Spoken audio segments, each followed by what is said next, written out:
She just destroyed her live on air, and America will never forget this moment. The atmosphere in the New York studio was electric, charged with an almost palpable tension that made the air feel thick and heavy. The bright stage lights cast harsh shadows across the faces of the audience members, who were divided sharply down ideological lines, half leaning forward in eager anticipation, the other half sitting rigid with defensive postures. Rosie O'Donnell, the brash comedian who had made a career out of controversial hot takes and ruthless personal attacks, had just crossed a line that even by her standards was shockingly bold. With a smug grin plastered across her face, she had spent the last 10 minutes mercilessly mocking not just President Trump's policies, but his marriage to Melania, his relationship with his children, and the very foundation of his family values. The MAGA supporters in the crowd were visibly seething, their hands clenched into fists, while Rosie's loyal fans howled with laughter at every vicious punchline. Then, with perfect dramatic timing, Karoline Leavitt emerged from the wings. At just 27 years old, the youngest White House press secretary in history moved with a quiet confidence that immediately commanded attention.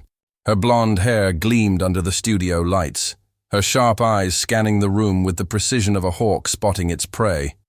This wasn't just another media appearance for her. This was personal. Rosie hadn't just insulted the president.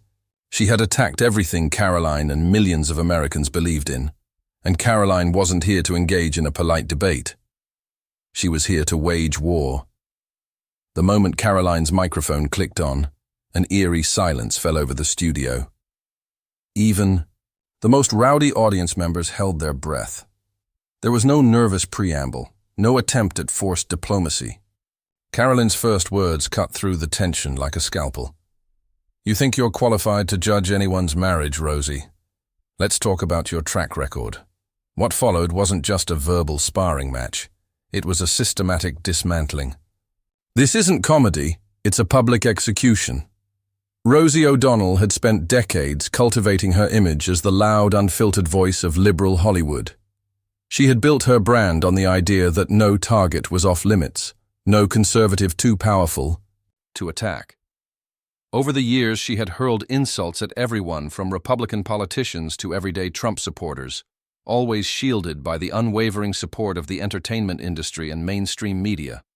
She had grown accustomed to facing little real pushback, confident that her opponents would either be too polite or too intimidated to fight back with equal force. But Karoline Leavitt was different. She wasn't just another political operative reciting talking points.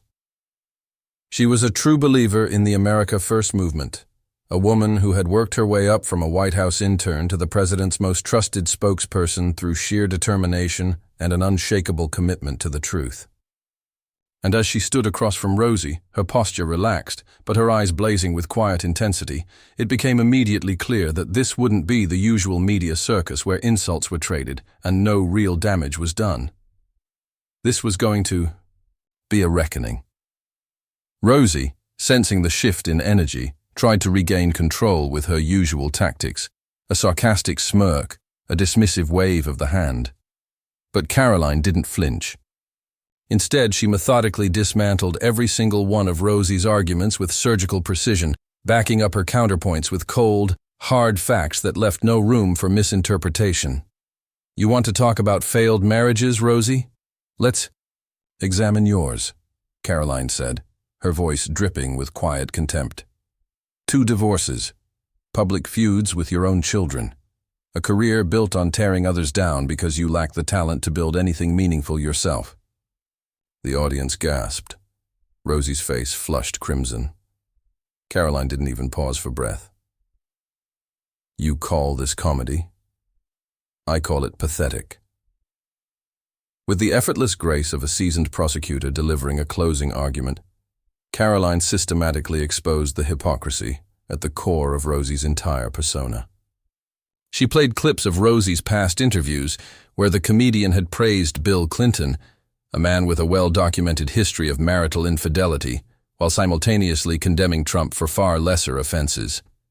She highlighted Rosie's numerous professional failures, from her canceled talk show to her bankrupt magazine venture, contrasting them sharply with Trump's decades of business success. But the most devastating blow came when Karoline turned the conversation to family. "You mock Melania Trump for not smiling enough?" Karoline asked, her voice laced with disbelief. "This is a woman who left her home country, learned English, became a U.S. citizen, and served as First Lady with more grace and dignity than you've demonstrated in your entire career. While you were busy making crude jokes on television, she was raising a son who any parent would be proud of. Tell me, Rosie, which of those accomplishments do you think is more impressive?" The studio erupted. MAGA supporters leaped to their feet, their cheers nearly drowning out the stunned silence from Rosie's side of the audience.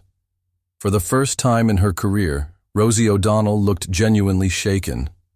By the time Karoline walked off that stage, the cultural landscape had already begun to shift. Social media platforms exploded with clips of the confrontation, each one racking up millions of views within hours. Conservative commentators hailed it as a watershed moment, the day the right finally stopped playing defense and went on the offensive against Hollywood's bullies. Even some liberal pundits were forced to admit, albeit grudgingly, that Karoline had scored a clear victory. But the real impact went far beyond one television appearance. For years, conservative figures had been told to take the high road when attacked by left-wing celebrities. They were advised to ignore the insults, to avoid stooping to their level. Karoline Leavitt had just proven that strategy wrong. By fighting fire with fire, but doing so with facts, logic, and undeniable moral authority, she had shown that the right could not only defend itself, but could dominate the narrative when it chose to. Rosie O'Donnell, once considered untouchable in entertainment circles, suddenly found herself the subject of brutal memes and scathing commentary. Her attempts to spin the confrontation as just comedy fell flat. Her usual allies in the media were noticeably quieter than usual. Meanwhile, Karoline Leavitt's star continued to rise. As the dust settles on this cultural earthquake, one question lingers in the air. Was this just a singular moment of victory, or the beginning of a fundamental shift in how political and cultural battles are fought? For too long, conservatives have allowed themselves to be defined by their opponents. They've played by rules designed to handicap them, in arenas deliberately tilted against them. But Karoline Leavitt's demolition of Rosie O'Donnell proves something revolutionary. When you refuse to back down, when you fight with conviction and skill, you can win. So what happens next? Do more conservative voices follow Karoline's lead?